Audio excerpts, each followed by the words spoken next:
On parle justement des récents développements dans le conflit en Ukraine avec nos invités du 19h.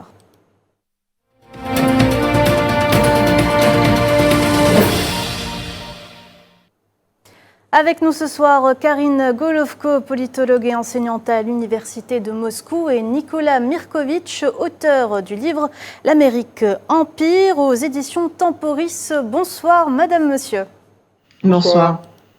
Alors, je vais commencer avec vous, Karine Golovko. On vient juste de le voir. Le porte-parole du président Poutine parle de signaux positifs concernant la position de Donald Trump par rapport au conflit en Ukraine. Pensez-vous que l'élection de Trump pourrait annoncer la fin de ce conflit qui dure déjà depuis 3 ans, ou du moins l'ouverture de négociations des deux parties dans la perspective d'un potentiel processus de paix ? En tout cas, l'élection de Trump marque un tournant dans ce conflit. De là à dire que nous allons vers la fin de ce conflit, même si Trump avait annoncé pouvoir le terminer en 24 heures, il me semble que nous en sommes quand même encore assez loin.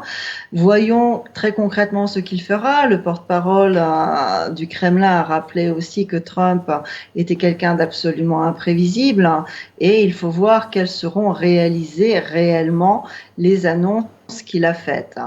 Il est évident que Trump ne va pas mettre en péril l'intérêt des États-Unis. Sa conduite de la politique extérieure est différente de celle des démocrates qui sont dans un clan globaliste radical. Lui est plus dans une forme de globalisation modérée.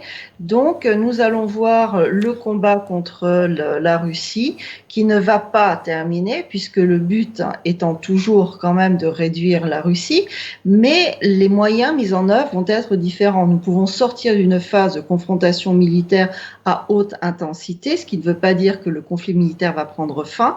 Il peut être gelé, il peut être diminué, mais il ne va pas prendre fin, puisque c'est une composition importante du conflit mené actuellement contre la Russie.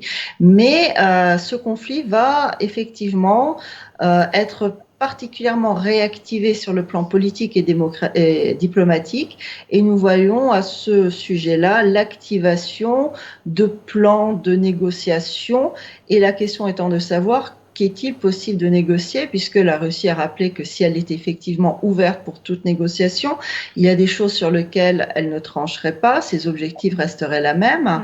Et reste notamment la question des territoires. Si jusqu'à présent personne n'a été capable d'accepter de jurer l'augmentation territoriale de la Russie, il serait surprenant que ce soit le cas aujourd'hui. Une augmentation simplement de facto n'entrerait pas dans l'intérêt de la Russie. Par ailleurs, se pose la question de la neutralité du reste du territoire ukrainien. Neutralité ne veut pas dire que le reste du territoire rentre et revient sous gouvernance américaine. Or, nous avons déjà des déclarations sur CNN disant que Poutine pourrait récupérer 20% du territoire de l'Ukraine, et d'ici 3 à 5 ans, l'Ukraine rentrerait dans l'OTAN.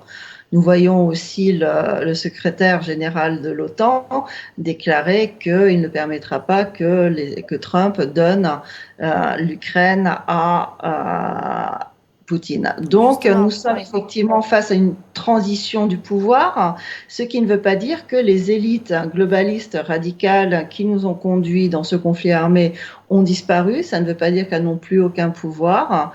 Donc, il y a une période d'incertitude et en tout cas une période d'opportunité pour ceux qui veulent faire avancer la situation. En parlant de l'OTAN, je me tourne vers vous, Nicolas Mirkovitch. Le nouveau locataire de la Maison-Blanche est, selon beaucoup d'observateurs, moins impliqué dans l'OTAN que son prédécesseur. Pensez-vous que ceci aura vraiment un impact sur l'Alliance Atlantique, en particulier sur son flanc oriental ? Oui, c'est clair et net. Alors évidemment, on juge un arbre à son fruit. Donc il faut voir ce que fait Donald Trump une fois en place. Donc ce sera en janvier prochain. Il va falloir regarder de très près qui est-ce qu'il met dans le cabinet qui l'entoure, notamment qui est-ce qu'il met au secrétariat d'État à la Défense. On sait très bien que Donald Trump n'est pas un grand fan de l'OTAN. Il avait dit dans le passé que c'était obsolète. Puis après, il s'est ressaisi en disant que voilà, si les Européens qui font partie de l'OTAN veulent vraiment faire vivre l'OTAN, eh bien, ils doivent participer à hauteur de 2% du PIB dans leurs engagements militaires. Donc ça, c'est les engagements de l'OTAN. Donc on sent qu'il a un projet, il a un programme pour sa politique étrangère. Et je pense que c'est un programme, évidemment, qui va être assez différent de ce qu'a proposé Biden. Alors, il faut voir, parce que je pense que Trump, ce qui est important de noter aujourd'hui, c'est que les États-Unis n'ont plus les moyens de leurs politiques étrangères. Là où, depuis la Deuxième Guerre mondiale, et notamment pendant les années 90, au début des années 2000, les États-Unis pouvaient, avec la force du bâton, le big stick dont parlait Roosevelt, le grand bâton, pouvaient faire plus ou moins la loi dans le monde, intimider, organiser des révolutions de couleur, organiser des guerres. Ils avaient la planche à billets pour faire cela. Et ces dernières années, eh bien, ils n'y arrivent plus. Ils ont perdu en Syrie. Ils sont en train de reculer en Ukraine. C'est la panique au Moyen-Orient. Et leur véritable objectif, leur vrai rival aujourd'hui, c'est la Chine. Donc Donald Trump, qui est un pragmatique, qui est un négociant, et je dis ça dans le bon sens du terme, va devoir choisir ses combats. Et donc, parmi les outils à sa disposition, il a l'OTAN. Comment est-ce qu'il va se servir de l'OTAN dans le monde multipolaire qui émerge, sachant que l'OTAN est une institution qui est à vrai dire la légion étrangère des États-Unis. Comment est-ce qu'il va s'en servir? Est-ce que c'est utile ou pas? On sait que c'est une menace. La Russie ne veut pas du tout des forces de l'OTAN sur sa frontière. On sait que l'OTAN a une très mauvaise image en Afrique, au Moyen-Orient, où l'OTAN a participé à des guerres illégales. En Irak, en 2003, en Serbie, en 1999. Comment est-ce que dans cette politique étrangère, qui était un sujet extrêmement important pour un pays qui a quand même des racines impériales, comment va-t-il se servir de l'OTAN? Comment est-ce qu'il va choisir ses combats? Et quelque chose qu'on n'a pas encore, qui n'est pas encore clair. C'est normal, il n'a pas encore édicté sa politique étrangère. Ce qui est certain, c'est qu'il a parlé de maintes reprises du conflit ukrainien en disant qu'il l'arrêterait. Enfin, il a dit en 24 heures. C'est sûr que ça ne sera pas en 24 heures. C'est une priorité parce qu'il y a un autre sujet qui est extrêmement important. Les États-Unis, non seulement n'ont pas les moyens de poursuivre cette stratégie d'ingérence à l'étranger, cette stratégie de guerre, mais la société américaine va mal. Donc, il va falloir que Donald Trump récupère des fonds qui sont aujourd'hui investis dans ces guerres pour aider son propre pays. C'est pour ça qu'il a été élu. Donc, est-ce que vous pensez justement que ce nouveau mandat de Donald Trump aura des répercussions sur une potentielle adhésion de l'Ukraine à l'OTAN, sachant que hier, le Premier ministre slovaque Fico a dit niet à Kiev en assimilant cette adhésion à l'une des conditions d'une troisième guerre mondiale? Non, c'est la ligne rouge de Moscou, c'est impossible, il n'y aurait pas de discussion. Je pense que la Russie ne veut pas de l'OTAN sur sa frontière, en tout cas sur une frontière aussi grande. On a 1000 km de frontière en ce moment, ne veut pas de l'OTAN. Rappelons que la Russie a été envahie à de nombreuses reprises dans le passé par les Allemands, les Français, les Polonais, les Lituaniens, les Suédois, globalement plus ou moins sur cette frontière et un petit peu la frontière biélorusse. Donc c'est une ligne rouge pour Moscou. Donc ça, je pense que si c'est ça la proposition de Donald Trump, il y a fort à parier qu'il n'y aurait pas d'accord sur l'Ukraine. Karine Golovko, sur le terrain, l'armée ukrainienne est affaiblie et réclame plus de moyens matériels et militaires, tandis que l'armée russe, de son côté, gagne beaucoup plus de terrain, notamment par la prise de contrôle d'un nouveau village dans la région de Donetsk. Est-ce qu'on peut dire que la guerre sur la ligne de front, notamment dans le Donbass, est en passe d'entrer dans une phase terminale qui verrait peut-être Moscou triompher? Il est difficile de parler des phases terminales pour la simple et bonne raison que la notion de fin du conflit, pour l'instant, nous avons beaucoup de mal à la déterminer. Premièrement parce que la Russie n'est pas en conflit contre l'Ukraine, c'est quand même une grande partie des armées de pays de l'OTAN qui sont de facto présentes sur le territoire ukrainien et sur le front, et qui utilisent en tout cas les moyens de renseignement, qui utilisent la formation, qui utilisent les armes de pays de l'OTAN. Donc la Russie est confrontée à une cinquantaine de pays. Quelle sera en fait la volonté de ces pays de continuer à fournir le front ukrainien pour mener la guerre de ces élites globalistes radicales qui, comme on le voit, se sont quand même plus ou moins reportées vers l'Europe, et on a vu la mise en place avant les élections américaines d'un certain nombre de mécanismes de transfert de prise de décision vers le territoire européen. Donc ça, c'est le premier paramètre afin de savoir s'il y aura à nouveau une approche ou une fourniture ou non du front. Pour l'instant, Macron a déclaré que la France continue à soutenir. Borrell de l'Union européenne a déclaré qu'il fallait continuer à soutenir. Olaf Scholz L'OTAN va également. continuer. Voilà, tout à fait. Donc, et pour l'instant, il est difficile de dire que demain, il y aura une pénurie d'armes. En revanche, oui, effectivement, il y a une désorganisation objective de l'armée atlantico-ukrainienne avec politiquement le retrait des États-Unis. Ensuite, il y a une avancée objective parce que, objectivement, les armées étrangères ne peuvent pas et n'ont pas pris la décision d'être formellement régulièrement présentes sur le territoire ukrainien, ce qui oblige à rester cachées et de limiter le nombre d'hommes. Donc, autre problème par rapport à la Russie qui, elle, joue normalement ouvertement puisque c'est une armée qui défend son territoire. Donc, il y a là aussi un autre problème et c'est celui donc du problème d'effectifs en hommes. Parce que l'on voit que malgré les enrôlements de force sur le territoire ukrainien, il n'y a pas une grande volonté de la part de la population d'envoyer ses enfants et ses maris se battre. Et deuxièmement, il y a un manque de motivation et une certaine fatigue. Donc il y a une possibilité effectivement pour la Russie de renverser la vapeur et d'avancer et d'aller plus loin. La question étant aussi de se poser et que veut la Russie finalement derrière, parce que derrière les termes assez vagues de démilitarisation et dénazification, pour l'instant, on ne comprend pas très bien en fait quels sont les objectifs réels et à terme de la Russie. Sa sécurité, certes, elle veut la garantir, comme à très juste titre, votre invité l'a souligné, la question de la présence de l'OTAN à ses frontières est une ligne rouge qu'elle ne peut pas accepter, et ce serait effectivement une troisième guerre mondiale. Donc, nous sommes pour l'instant en expectative. En parlant de livraison d'armes, on se pose aussi la question, si demain Washington décide de cesser d'armer l'Ukraine, est-ce que les Européens auront les moyens de compenser lorsqu'on sait qu'il s'agit d'une guerre d'attrition ? Il y a peu de chance quand même, mais il y a une déclaration qu'il vient de faire qui était intéressante, savoir que Sullivan vient de déclarer que les États-Unis vont faire maximum pour que l'intégralité de l'aide militaire promise à l'Ukraine d'un montant de 6 milliards de dollars soit immédiatement délivrée avant la fin du mandat de Biden. Ça veut dire que derrière, effectivement, il pense que les États-Unis, sous Trump, risquent de fortement réduire la fourniture en armes. Et nous savons très bien que les pays européens ne sont pas aptes à fournir une guerre traditionnelle de haute intensité, pour la simple et bonne raison que ça fait 30 ans qu'on leur explique que l'ère de l'industrie s'est terminée, qu'ils sont entrés dans la post-industrialisation. Ils ont donc complètement désindustrialisé, notamment l'industrie militaire. Donc il y a objectivement un manque d'hommes, il va y avoir un manque d'armes. La Russie, dans ces conditions-là, est-ce réellement son intérêt d'aller négocier ou n'est-ce pas plutôt son intérêt, dans ce cas-là, de remplir ses objectifs et ensuite d'imposer les conditions de sa paix? Je vous vois acquiescer, Nicolas Mirkovic. Est-ce que vous êtes d'accord avec Karine Golovko ? Oui, je suis complètement d'accord. Je pense que ce qui est vraiment le grand étonnement du camp atlantiste aujourd'hui, c'est que cette guerre qui a été initiée, on peut remonter en 1991 pour les raisons historiques, mais en tout cas qui s'est intensifiée avec le coup d'État en 2014, organisé par les atlantistes depuis Washington et Bruxelles, et qui s'est intensifiée en 2022.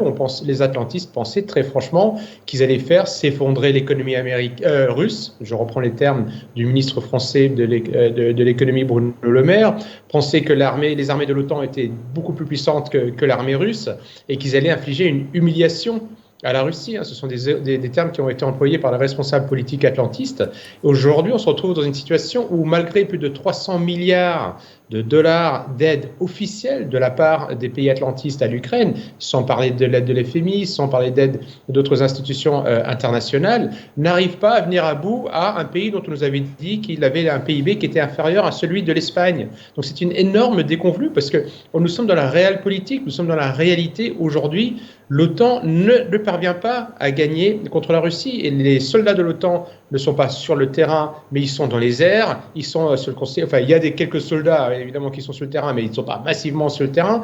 Mais ils déploient beaucoup d'efforts pour essayer de contenir l'armée russe.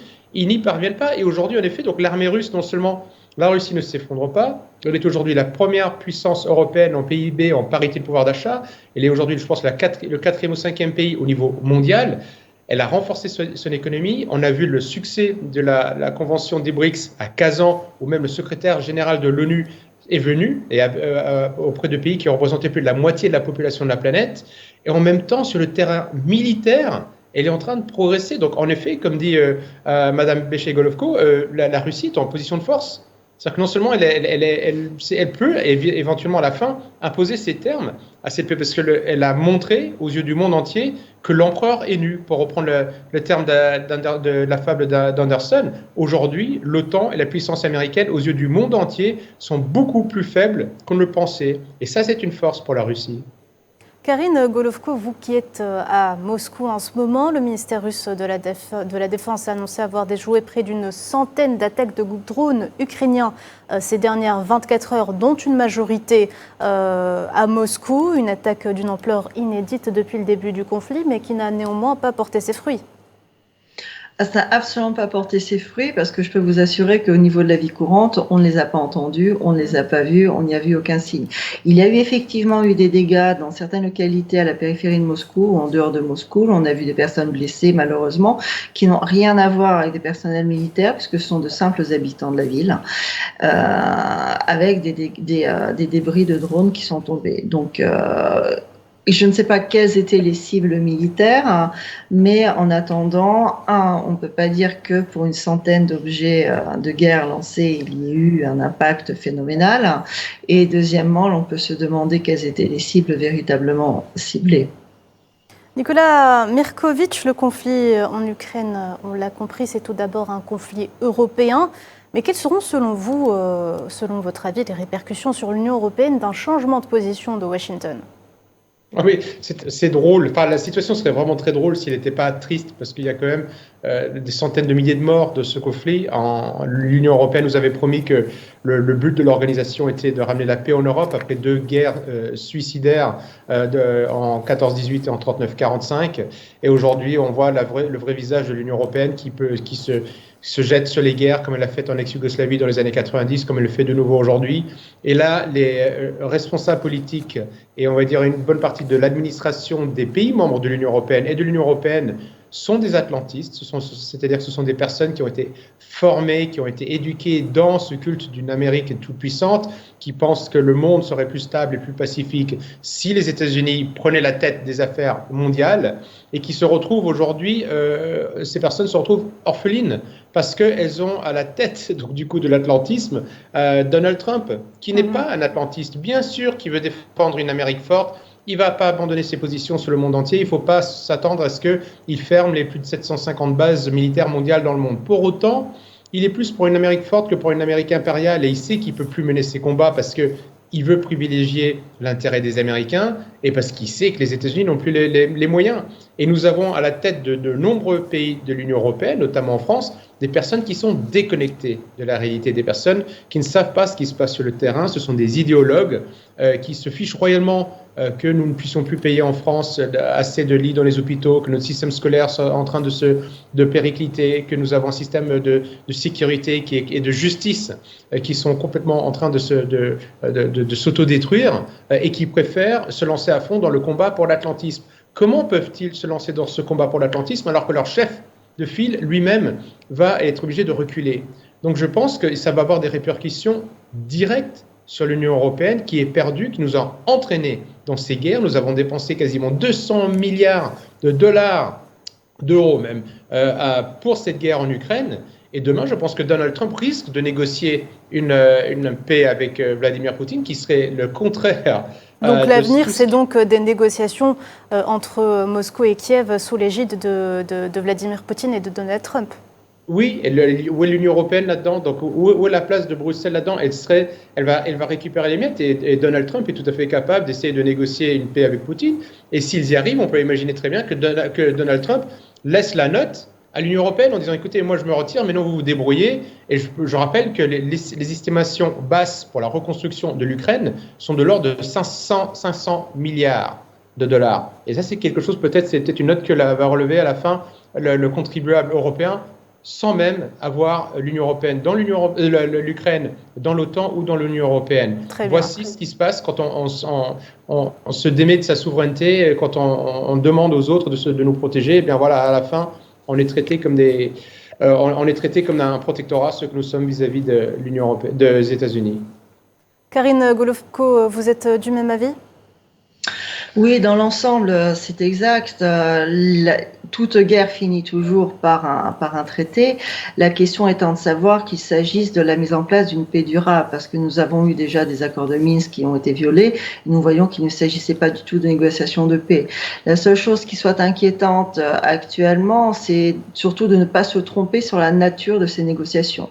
Est-ce que l'on entre réellement dans un processus de négociation, c'est-à-dire dans la recherche entre les différentes parties du conflit pour réellement mettre fin à ce conflit, ou est-ce qu'il s'agit de l'instrumentalisation de la donnée politique afin de réussir sur le terrain politique, ce qui n'est pas possible de faire pour l'OTAN sur le terrain militaire, c'est-à-dire obtenir en fait une capitulation à terme de la Russie politiquement, puisque militairement c'est elle qui gagne pour l'instant et qui tient la main. Ça, c'est un élément qui me semble extrêmement important parce que si la Russie réellement veut permettre une sécurité, la question n'est pas qu'en Ukraine. Il faut repenser le monde différemment.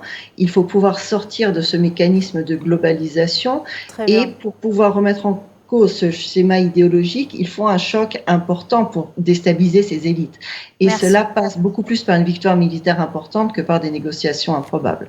Merci beaucoup Karine Golovko. Merci également à vous Nicolas Mirkovic d'avoir répondu à nos questions. Au plaisir de vous avoir parmi nous très bientôt. Merci à vous.